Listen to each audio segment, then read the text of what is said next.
Hello, folks. So, as this video, I want to talk about value of things and what goes into making something, creating something, or doing something, right?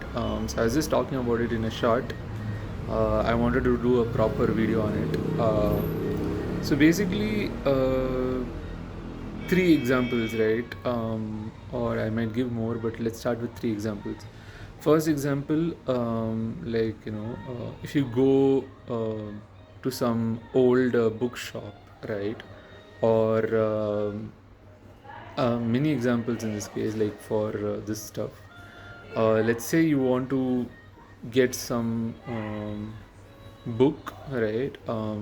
You go to some, or like let's just say you're just walking around. Let's say you notice an old paper mart or uh, waste management shop or something, right? Where people give away old items, for example, plastic bottles that they are not using, or waste plastic bottles, newspapers, old newspapers, old books, right? Any paper item, any plastic item, or even metal items and whatnot.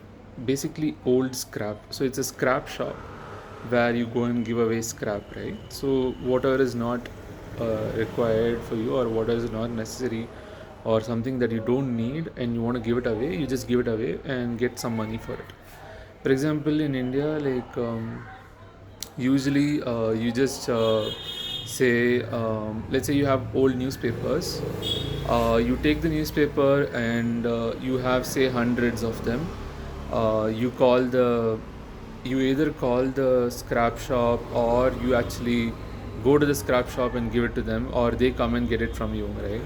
They come and get the scrap from you and pay you if they can actually make use of that scrap, right? Or else they'll just give it away. They won't really give you any money. So in India, usually how scrap shops work is like this, right? How they work is they come to your house, or you can go to them and then you can give away, say, your old newspapers, for example, and you can actually get some money for it. For example, for old newspapers, they'll actually look at the quantity in kgs. So they'll look at the weight of the newspapers, and then based on that, they'll give you the money, right? So they're just looking at the weight of the newspapers, the papers, right? The same goes for stuff like, say, plastic items and whatnot, right? They look at the weight of it. Let's say they'll say 1 kg is some 5 rupees or 10 rupees or whatever, right? The same is true for books, old books and whatnot, right? Whatever books you have, right? Now look at it like this. It's perspective, right? So this is one example for scrap shop, right? So this is one. Okay. I'll come back to this. So another example is you are actually planning to travel from one place to another, right? One is a short distance. So you are like, let's take a auto rickshaw, or let's take a two-wheeler like a motorcycle or a scooter. There are two-wheeler services, let's say, in India, and there are auto rickshaw services, and then there are taxi cab rides, right? For each of these, there will be a different cost depending on how you get them. For example, you use some application online, and you just, for example, just book a service, book a two-wheeler, or book a auto rickshaw, or book a taxi ride. So there the cost will be one, and depending on distance and whatnot. Or if you just directly find a cab service on your own without using any apps, let's say you know someone, know some shop and whatnot, know some service, you call them directly instead of using a brokerage service like Uber, right? So there will be some cost depending on, like, you directly talking to them and all that, right? And then so this is one example. So we've spoken about two examples. One is the scrap shop, and the other is the basically transportation example. So either taxi ride or whatever. Now let's look at the third example. Let's say you are naturally a art exhibition, right? So you are in an exhibition. It's an art exhibition. There are like all kinds of art. So there is painting. So there are paintings. There is a, say, flower vase which is like very well crafted and painted and all that. So there are many things, right? Say proper big paintings, portraits. There are different kinds of paintings and drawings and whatnot, right? And sketches and let's say all of that. So it's all kinds of art, not just paintings and drawings and sketches, but also stuff like, say, paper based art, paper mache or whatever, where they have, or clay based art or whatever, right? Or sculptures and whatnot, right?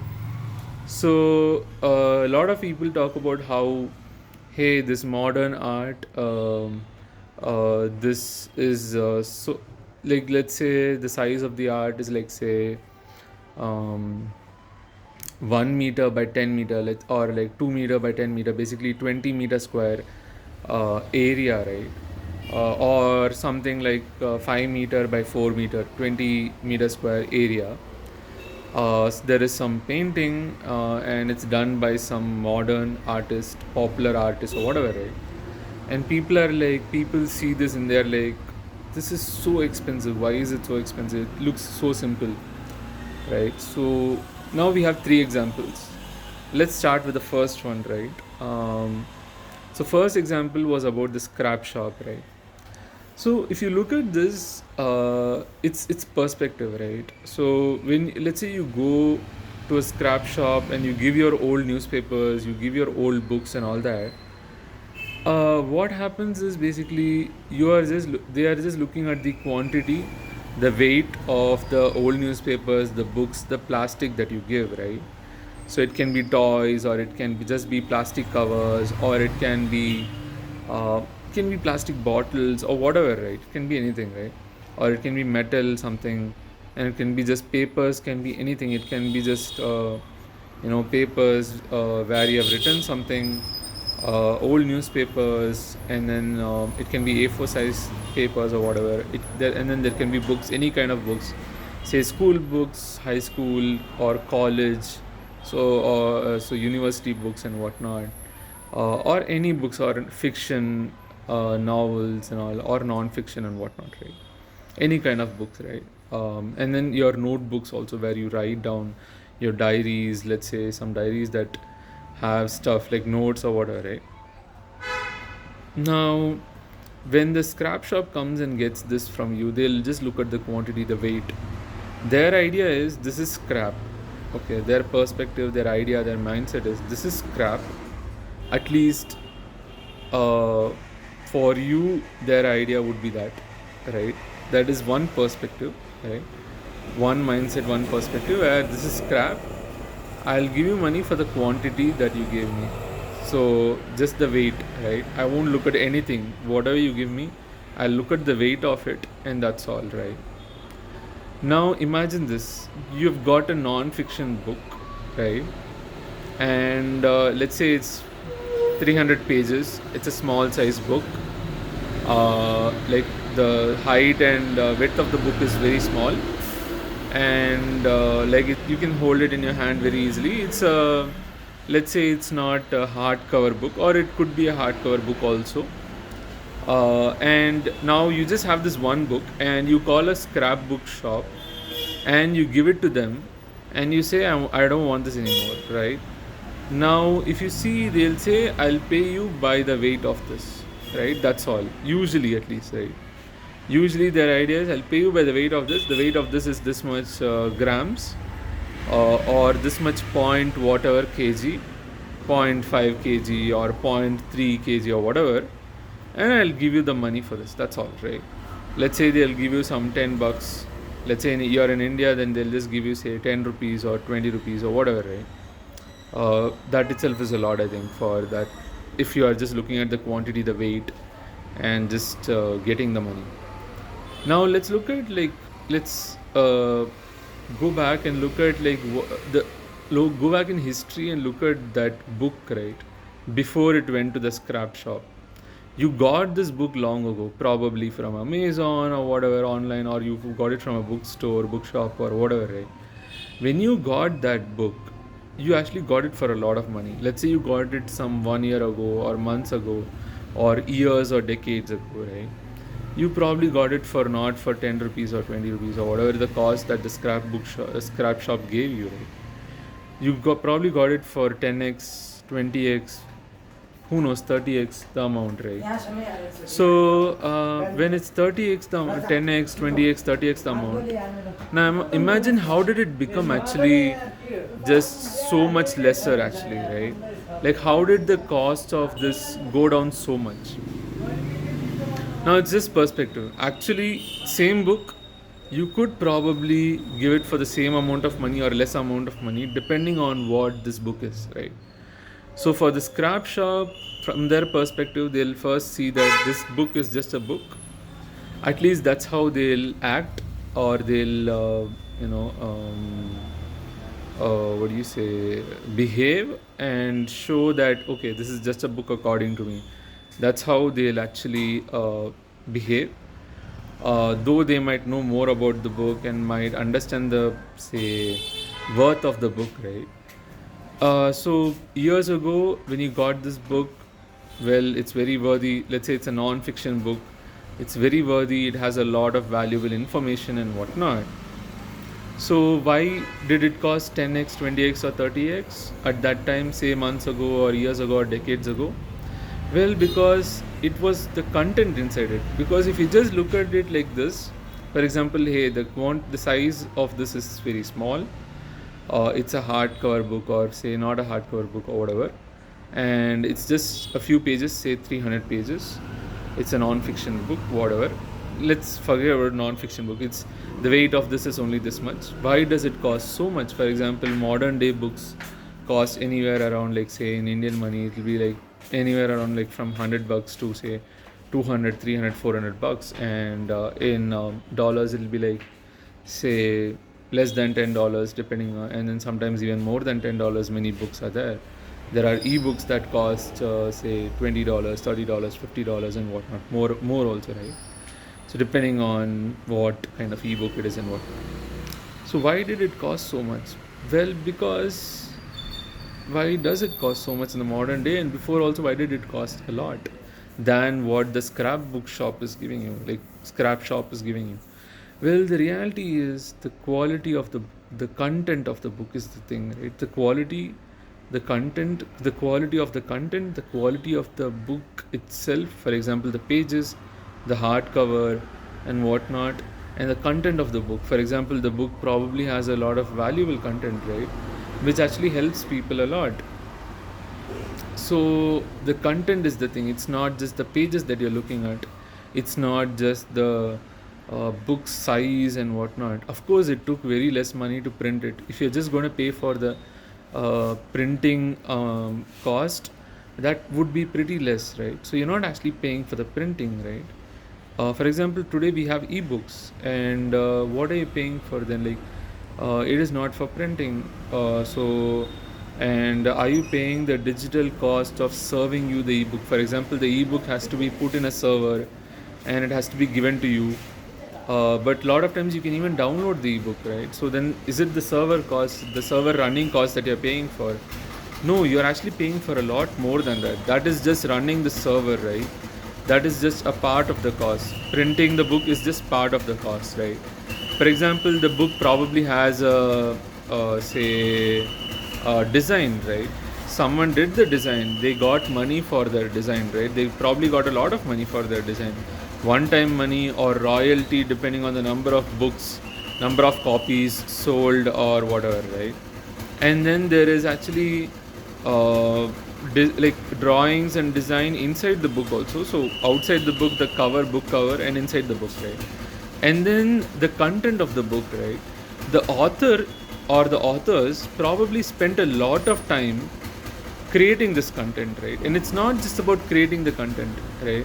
It's also about the knowledge that they have to create the content, right? Let's say they spent 20 hours or 100 hours. It's the amount of hours they spent, and it's the amount of knowledge that they have, and it's the amount of experience that they have to write that book is what is actually the money that you're paying for, right? So when you actually get a book, you're actually paying for a lot of things. So there is actually distribution cost. So there is marketing costs, right? So people want to market this book, people want to market the author, people want to create a brand for the author.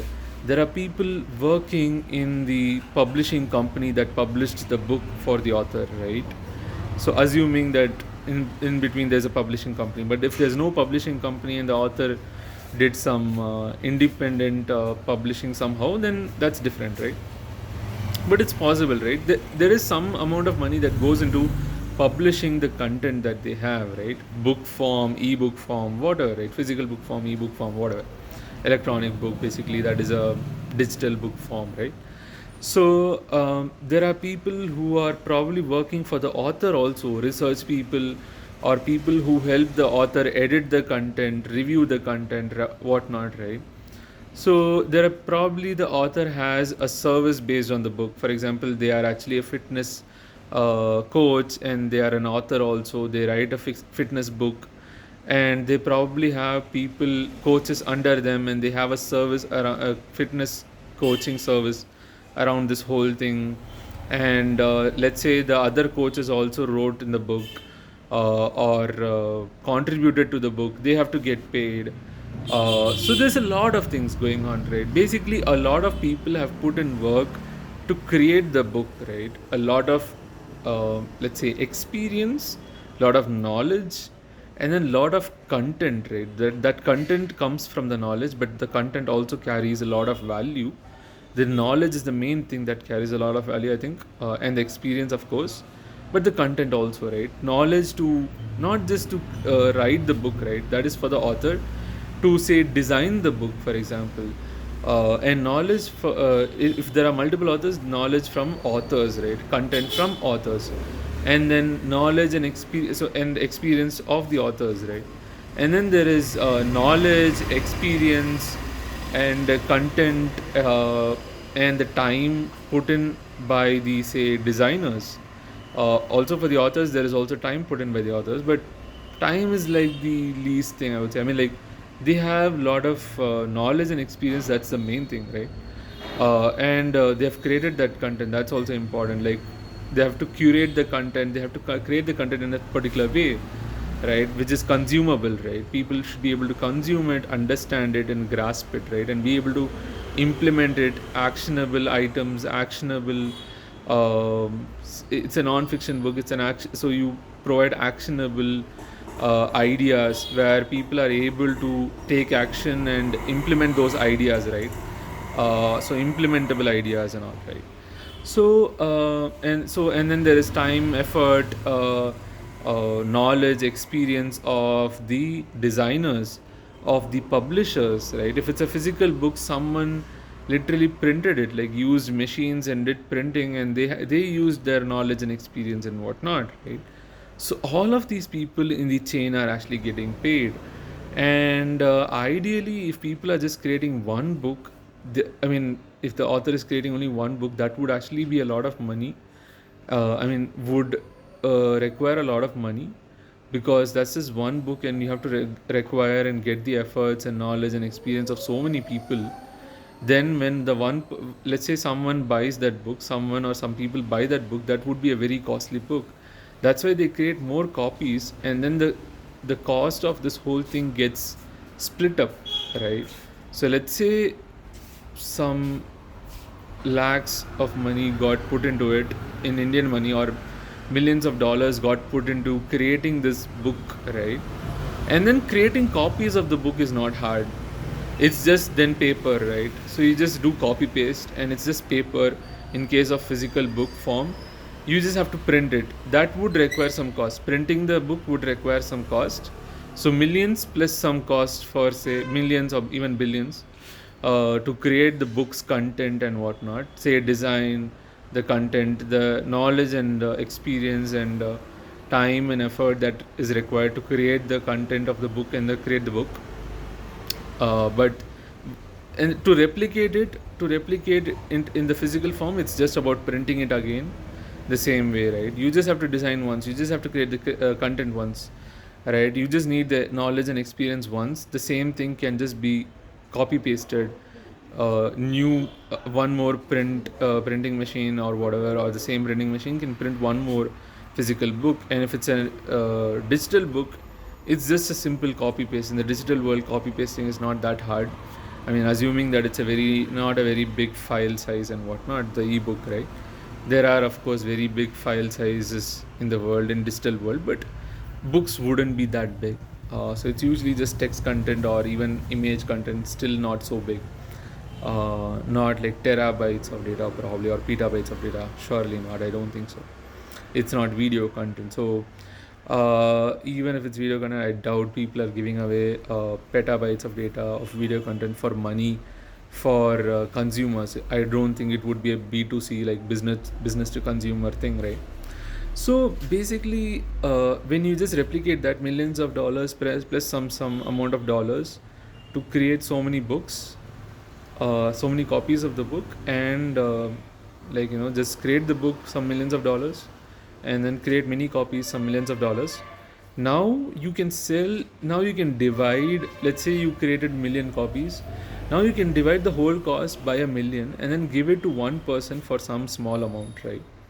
So that's how much is the value that you need to look at, right?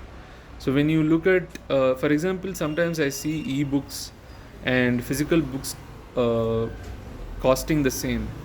I'm like, what is going on? Usually ebooks costed less, okay? So I was like, okay, it makes sense, because physical book, you have to actually print the book, so there is more cost to the creating the book, right?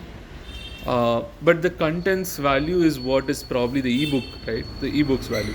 But even in ebook, you have to actually, let's say it's a Kindle book, right? You can only get the book on Kindle, and it will be on Kindle servers. So Kindle servers need to run. So for servers to run, it needs electricity, it needs internet, right? To be able to serve you the book on the internet, and it requires software. So there are people, software engineers, building software for it, right? And then there are people who are maintaining those servers in data centers and whatnot, and it's getting served to you. Though you can download it, the servers are always running, so that anyone can download it anytime and view it and read it anytime, right?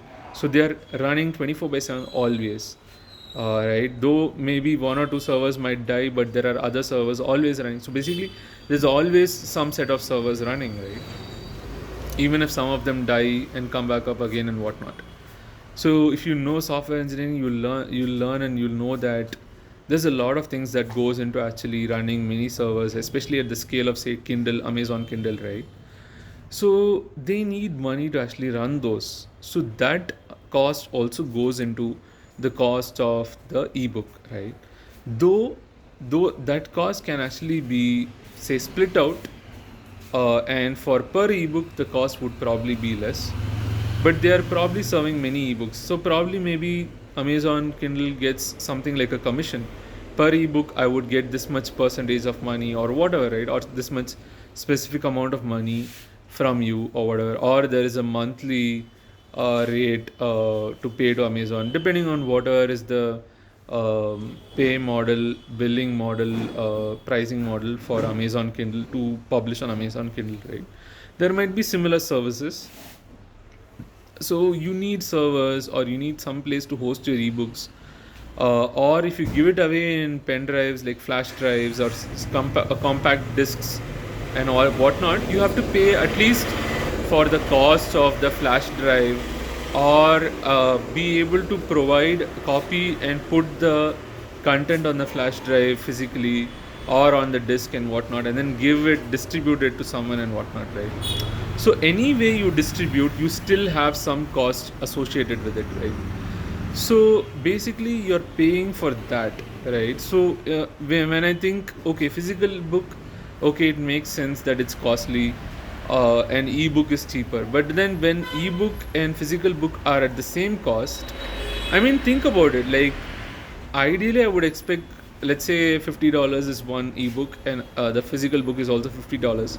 I would expect the physical book to actually be, let's say, $60, because I was like, I mean, I'll be like, okay, how come the printing might probably cost more? Maybe not. Maybe they reduced the cost by increasing the scale.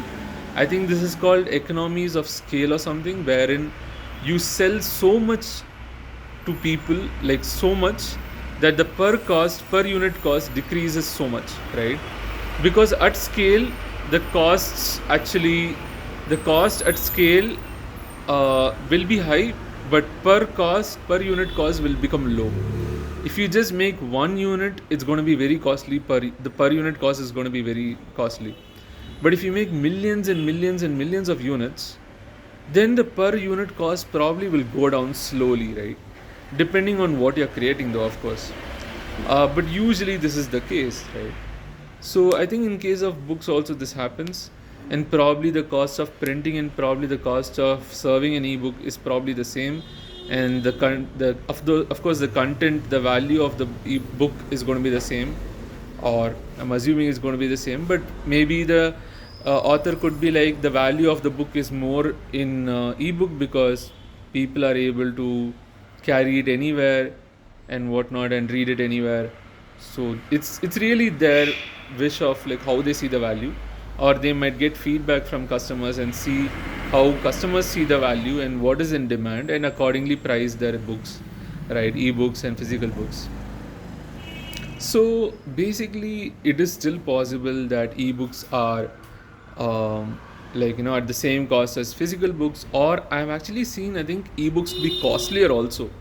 It is possible that the physical book is being sold at a discount so that more people buy it, or it is possible that the ebook is probably at a high demand and hence the high cost, because the author and the publishers and anyone who is hosting the ebook and publishing the ebook want more money, and they are capitalizing and making use and taking advantage of the high demand, and they are increasing the costs, right? When there is high demand, when there is low demand, they'll decrease the cost, they'll discount it probably, right?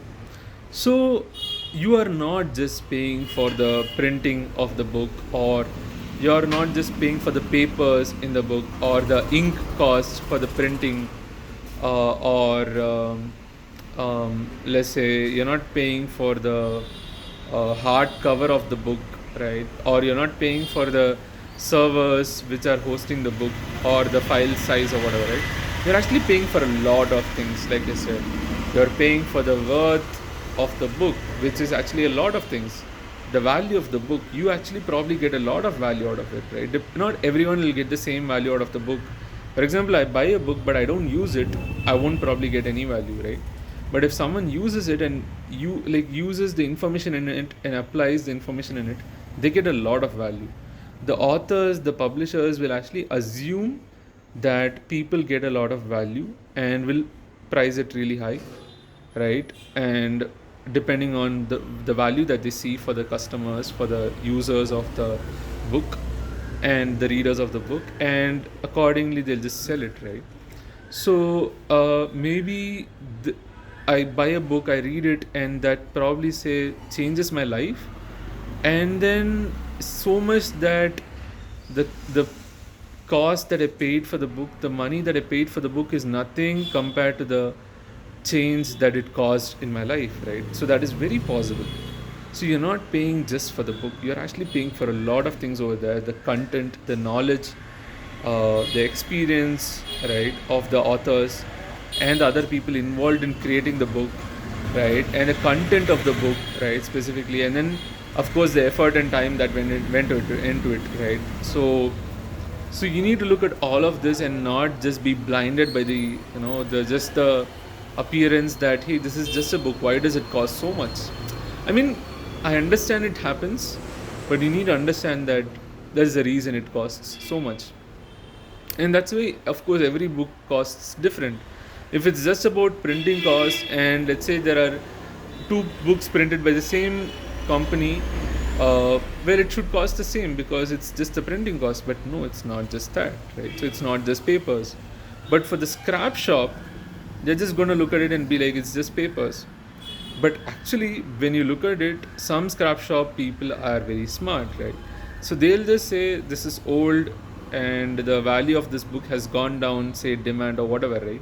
It is possible. For example, electronic items, their value decreases over time, right? So for example, people tell me that you buy an electronic device, let's say a smartphone, let's say an iPhone, the next day the value of it goes down, right? But it's possible that you can still sell it for 100% or 99% or 98%, but then some people would say no, it'll go down by 10% or 20% or even 50%, right? They won't even see the phone. Let's say it's a brand new phone, you have opened it up but you haven't used it, you have not done anything, but you want to sell. It's suspicious sometimes or a lot of times, but yeah, you want to sell it as soon as possible and you're very in a hurry, and so people will be like, why are you selling it so quickly? You may have your reasons, maybe valid reasons or according to the buyer, or invalid reasons according to the buyer. No one knows. So the value of stuff do decrease usually. Yes, for example, the value of money decreases because there is inflation usually in the economy. So today, if you have $100, you can buy some X amount of things. But let's say in a year or 2 years or in a decade, with the same $100, you cannot buy X amount of things, but you will probably buy less than X amount of things, most probably. This is assuming that inflation just goes up high and high and high, which is usually the case based on statistics and history and based on the current state of the economics, right? So the scrap shop owner might just say, hey, the value of this has gone down, so, and this is just an old book or it's torn or whatever, right? And then they'll just give you the money for the weight of the book. And then what they'll do with that book, well, they know that this book is not just the papers and the hardcover. It's more than that. It's content, it's knowledge, it's experience and whatnot. So they will probably sell that book next, but they'll not sell it for the cost that for the money that they gave you. For example, say they gave you very small amount of money, a menial amount of money, but they'll sell it probably for some percentage of the actual book cost. Let's say the book costed $20, they might sell it for say $5 or $4 or $3 or whatever, right? So they know that that book carries value, right? So depending on what is the condition of the book, is it torn, is it readable, can you are you able to read it, can you understand it, and you know is it dirty, is it dusty, they'll probably clean it up and whatnot. So same goes for say electronic items and whatnot. They might actually repair it and service it and then reuse it, right? Or recycle it. There are of course scrap shops. The idea is reuse, recycle, and all that, right? So they can sell it again. They can fix it and reuse it, or they can recycle it and whatnot. So they might still get some amount of money by doing any of these, right? So that is one example. The second example is transportation, right? So I mean, in books, you read a book, it can actually change your life. Till death, you're probably actually indebted to the authors and the people who printed the book and made it possible, made the book possible. You might be like, wow, okay, if I hadn't read this book, I wouldn't be like this. I wouldn't have led a life like this, right? So it can actually have a lot of impact. So you probably got millions of dollars value worth of value uh, through reading that book, which is just say $20 or $50 or $100, right? Let's just say that. Similarly, this can happen even in transportation, right? Like you can actually, so you just have to look at the value that you get. So you shouldn't just look at cost based pricing, and it's more about value based pricing these days, because cost based pricing, like it's just about cost, like how much time someone spent, how much money someone spent for printing the book, how much money someone spent for designing the book, and like the hardcover, the material of the book, the paper, the hardcover, and what is the cost of that, and then pay for that. No, you pay for the value, the content, the knowledge, the experience, right? The effort, the content. The content is actually a lot of stuff, right? Not just knowledge and experience, the content is also important, like I said. So similar to that in transportation, what is it, right? It's not just distance, right? So in transportation, for example, let's say I need to pee immediately, right? I need to use the washroom, and I'm, let's say, somewhere way far away from my house, right? And it's let's say I'm in actually a party, birthday party or whatever, right? Or an official party wherein it's a corporate meetup or meeting, and where I'm meeting with people, and I need to pee, and let's say it's a meeting outside, um, say in a remote place or whatever, or it's say a few miles away from my house, but there's no washroom here or whatever, right? And it's done. Let's say the party is over and I need to go home now, right? But I'm and there are no washrooms available nearby quickly, and I need to use the washroom, and it would be, let's say it would be very embarrassing for me to pee in the middle of the say road, or middle of the party hall or whatever, right? Wherever I am, so it will be very embarrassing if someone notices. Let's say I am in actually in my official capacity in some place. If I just randomly pee somewhere in the middle of the road, like pee in my pants or whatever, and it's like visible and whatnot, it's going to be very embarrassing, right? But I can't hold my pee for long, right? So I try to get a Uber ride or whatever, right? I try to get to my house, which is a few miles away. I can't walk quickly and reach my house, though I can walk, but I can't just walk with me wanting to pee very like immediately ASAP. And I can't hold that pressure and walk and reach my house quickly. So then it's gonna be like, okay, now I need a ride. Now how valuable is that ride, right? Like, because I am in actually urgent, right? I'm in actually an urgent situation. The urgency is pretty high, so the demand basically goes up. I really want a cab, a taxi service to actually help me reach my house very quickly, no matter the traffic or whatever, right? But the reality is there is also supply, right? Let's say there are not much drivers around, right? Like, not much cabs and taxi services around, and most of them are far away, right? So I'll have to pay more money because the supply is less and my demand is higher. And let's say I can tip how much ever I want, then I'll put actually a very high tip, because and then start searching on Uber or whatever, or like start calling people for taxi services and say that I'll pay a lot of money. And when they know that this person is paying a lot of money, they'll understand that this is urgent or this is high demand. They might actually ask you more money, right? So it's not just about the distance that you're taking or the time that takes for you to go from one place to another place that you're paying for. It's not just the time, it's not the distance, it's not just that, it's a lot of things, right? So for example, let's say it's a taxi ride, right? So if it's a cab, basically a taxi, then it's a car, so you have to actually pay for the car, like you're renting the car for some time, right? Depending on the size of the car, the quality of the car, you're paying for that. And then the drive from one place to another place, how is the quality of your ride, the quality of the driver, you're paying for all of that.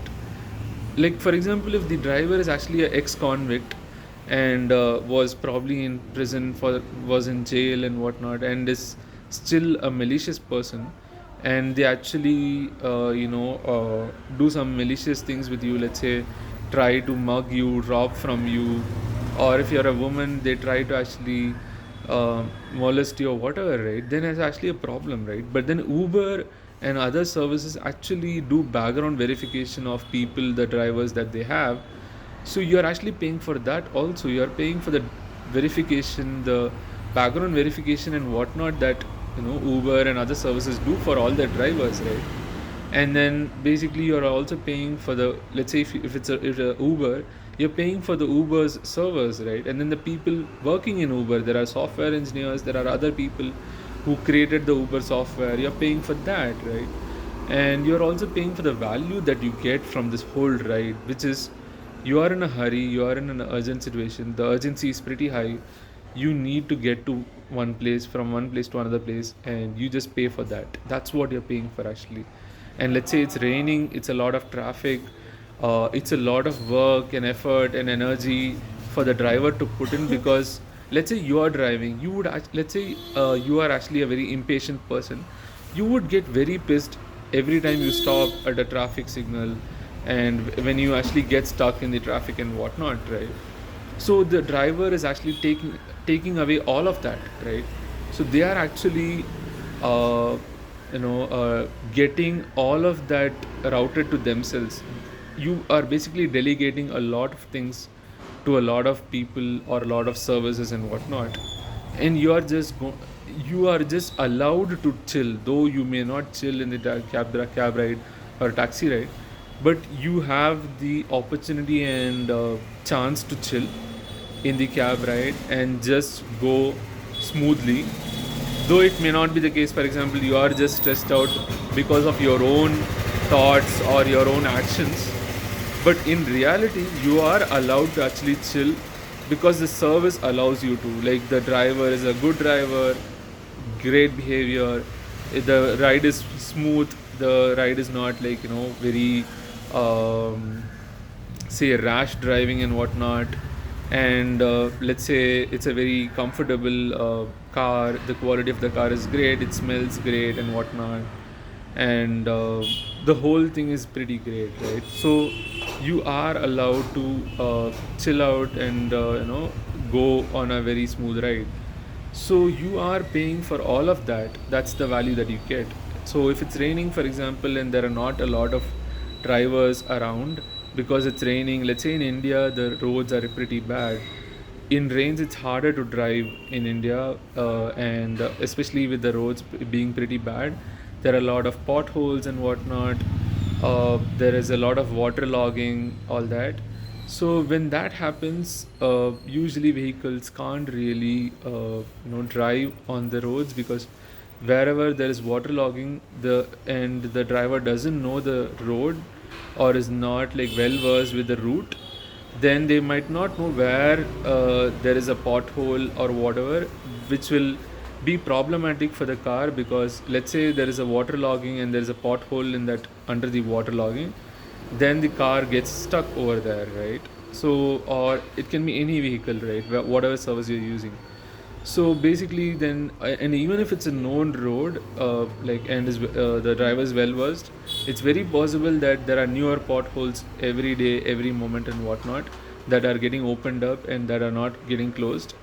And there's rains, and then there's water logging. Then it's actually pretty risky, and the level of the water depends. So if it's really high water logging levels, such that water gets into the engines of the cars or any vehicle that you're using for your service, then the car can actually shut down, right? Depending on the ground clearance and the height of the car and whatnot.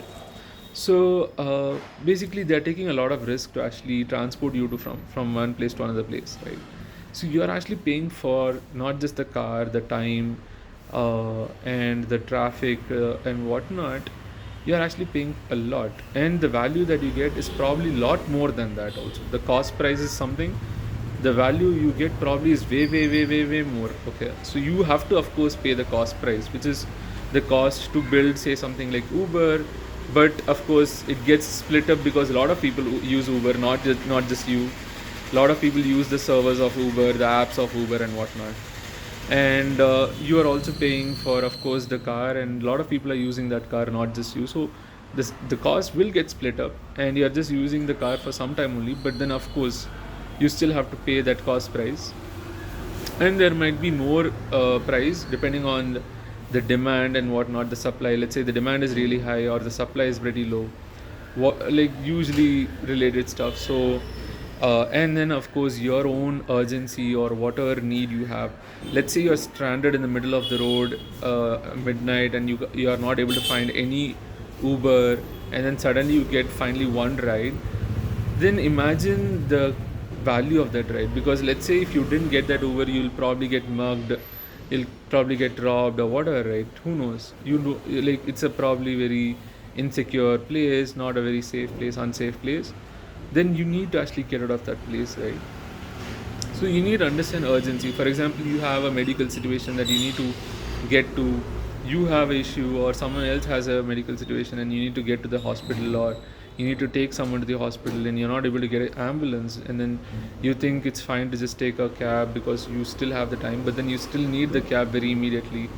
So there is a lot of value then over there, a lot of urgency, a lot of demand. So you get a lot of value out of that, right? So you are actually paying a lot less compared to the value that you get. So you can't just look at the cost price usually, right? So you need to look at the value that you get and how much you really want that service or want that thing, let's say want that book or whatever, right? And how much that is going to help you, right? If it's going to help you a lot, then you're probably paying very less actually. So it doesn't make sense to argue or complain that hey, this is costly or this is expensive and whatnot, right?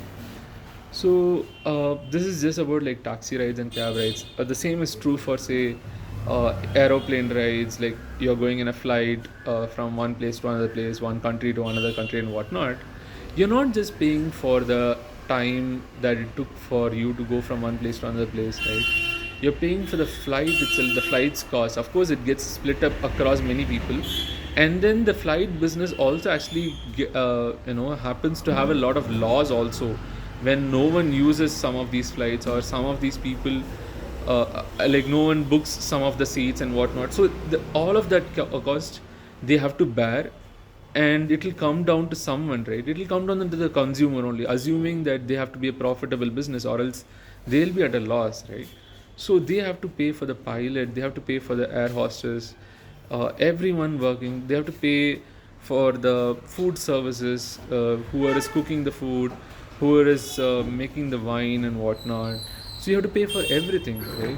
Assuming it comes with the ticket, or else you're paying for it separately, of course. So and you probably have a get a lot of value out of the flight travel, because let's say it helped you go from one place to another place very quickly, and compared to say by road or by sea or whatever, right? By air probably was faster, so it was great. And you really needed to go to the place for business or medical situation or whatever, right? So the value of that flight ride probably goes really really high up, because well, you really needed to go really fast, right? The same is true for say helicopter rides or whatever, right? So any transportation, right, or trains or whatever, right, you need to get to a place, you are actually paying for a lot of things and not just the cost price, right? The cost price seems very simple. Of course you have to pay the cost price most times, like 99% of the times you're paying the cost price, if it's a profitable business and whatnot. So you're paying for the time, effort, money that went into providing you the service or providing you the thing or whatever, right? So effort from people and whatnot, time from people and whatnot, and money for the material or the say train or flight or whatever, right? Whatever is the cost of creating something and whatnot. So those are like first two examples. One is the ride and the scrap shop. Let's look at the third example, art, right? So similar to all of these, you have art. I mean, I understand that people are like, dude, this is such a small art. Why does it cost so much? Why is it so expensive, right? Well, the art actually has content. There is a lot of knowledge and experience of the artist, and they have tried to convey something through their art, the content. They are not actually getting paid for just that simple art, because it won't take probably much time for them once they create it. Probably some art actually does take a lot of time, but then the materials used to create the art, it's probably not much, because it's just it's probably not much. Of course there can be a lot, like there are very big arts like big sculptures and whatnot, but let's say small ones, it probably took less material and the material cost was less only, not too much compared to the cost of the painting, because it's just say colors, it's just say a canvas and whatnot, right? But then the thing is, you're actually not paying for just that. Of course you have to pay for that also, like the cost price. You're actually paying for the value that you get from it. Let's say you put this art in your house and a lot of people love it and they tell this to others, and more people come to your house, and you want to actually get more people to your house, you want to invite more people and do networking, talk with them, have a good time and whatnot. Well, that art actually then brings a lot of value to you, right? And let's say that art probably gives you a lot of peace and calm, then that is a lot of value, right? So it's not, and let's say it's art around, or it's a picture around say some god, right, that you believe in, some religion, some god that you believe in, and it's around that, then it probably gives you a sense of that god, the religion and whatnot. And let's say you're a religious person, spiritual person or whatever, right? Then it gives you that sense of feeling that okay, hey, I can relate to this, and then it actually connects with you, right? Then and you like that feeling. Well, you're paying for that. You really can't put a value to it, but then the artist was able to put a value to it, or maybe it's possible that the artist put a minimum value to it, but then the buyer can actually buy for how much or money that they want for, right? Depending on the value that they see in it, right, in the art, and how much they want to reward the artist, right? So it's not just the very shallow stuff that you're seeing, right? It's more than that, right? So yeah, I mean, these are some examples. One more example is, for example, doctors, right? I mean, usually I feel like some doctors, very experienced doctors who are very busy, I go to them, they look at me for 5 minutes, they ask me one or two questions, and then that's all. They diagnose me, and then they give me some medicines and whatnot, say for fever or something like that, right? So the thing is this, right? I am like 5 minutes, I have to pay so much money to this person, so much dollars of money, right? I usually pay some $500 to this doctor, one of these doctors, which is like some, I don't know, some $6 or whatever, right? Dollars in dollars is very less, but let's say I'm in the US, probably it'll be more money. But I'm in India, and it's this much. And I'm like, why do I have to pay so much for 5 minutes, right? The thing is, I'm actually not paying for the 5 minutes. I'm actually paying not just for his time, and I'm actually paying for his knowledge and experience, and what he is able to diagnose in 5 minutes. Though I might feel like he can't diagnose me much in 5 minutes, and with the questions that he asked me, though I might not be satisfied with the quality of the service, right?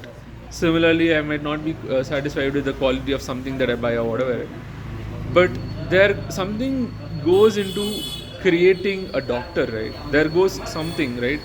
Knowledge, experience, right? All of this, and the time, effort, and money he put into becoming a doctor, especially the time and effort, and of course the knowledge and experience that he has, and the brains he has and experience that he has to actually be able to say, okay, if this is the answer to the questions that I'm asking my patient, my client, they probably have this issue, so let's diagnose them with this, and that's all, right? And they're like, okay, 5 minutes, like in 5 minutes they're done, and they're like, okay, cool, you can go, you should be well, that's all, right? So I'm actually not paying for those 5 minutes, though I might be angry that I'm just paying for 5 minutes. The same is true in therapy and whatnot, right? You pay not just for the time. Of course, you would want, say, you probably want more time with your therapist because, let's say, you are a slow talker, or you have lots of things to talk to him or to her or whatever to them, but you're not getting enough time with them. Let's say you're just getting, say, 45 minutes or 1 hour, and you have to pay a lot of money for that 45 minutes or 1 hour, and you're like, I have to pay so much money for this 45 minutes or 1 hour, right?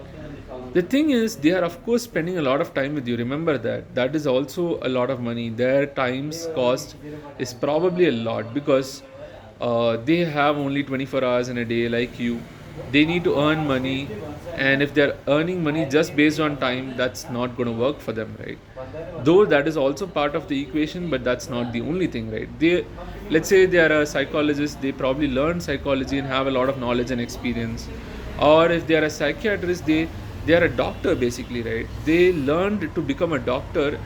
They are able to listen to you and also be able to prescribe medicines. They know how your body works, right? They are a doctor, they know how your body works, they know how things go on, they know each and every detail. If they're a psychiatrist, they know a lot of things about the brain and whatnot, how, say, diseases, mental illnesses come up, how general illnesses come up and whatnot, how medicines work, what are the side effects of medicines, bad effects and whatnot. So they know all of this, and they're trying to actually help you, and they're trying to also talk to you and listen to you, right? So it's not just their time, it's their knowledge, experience, and the quality of service that they provide, right? So you probably get a lot of value. If you're not getting enough value, yeah, I mean, it's time to move on. But then you can't really complain that, I have to pay so much, but I didn't get enough value. I mean, it happens. You might miss out on some of the values that they're providing, or it might not resonate with you, or it might not work for you. But the reality is they are trying to provide value, and they're probably already providing value, but it might just not be grasped and obtained by people who are going to them, right? So this is true not just in therapy. This is true even any service, any thing that you buy, right? Anything that you rent and whatnot. It's probably trying to provide a lot of value, and it's probably taking a lot of cost price, basically time, effort, and money to create it or provide it and whatnot, to rent it and whatnot, lease it out and whatnot. But you might not get the value out of it. In which case, it's better to just change the service, change the product, right? Change the thing that you're renting and whatnot. But yeah, I mean, don't look at just face value of things. There is a lot of value that uh, you can get from services and products and whatnot. And there is a lot of things that go into making a like providing a service, making something, providing something, renting, like giving something out for rent and whatnot. There are a lot of people involved. Probably there is a lot of time and effort involved. Probably there is actually the quality and the value of the content involved. Probably there is knowledge and experience involved, right? There is also demand and supply involved. There's a lot of things involved when it comes to pricing, right? So so yeah, I mean, demand supply, for example, supply, how many people are providing that thing that you want, a service, a product, a renting thing, whatever, right? And demand, of course, how much you want it and whatnot. So, and how many people want it and whatnot, and how much is available. If it's scarce resource, then it's going to be pretty expensive, right? So yeah, I mean, you need to look at a lot of these things, and it doesn't make sense to just complain, to say that I didn't get enough value. It's understandable, but there is reason, a lot of reason behind things. Usually, there's a lot of reason behind why the cost was pretty high. It's not always the case that something just got overpriced, right? Probably it's overpriced in your view, or in many people's view, but maybe for some it's not overpriced, right? So but yeah, if you can find a better priced same level of quality of service or product and whatnot, well, go for it. Why not, right? So yeah, I mean, that's all I had for this video. I'll see you in the next one. Bye bye.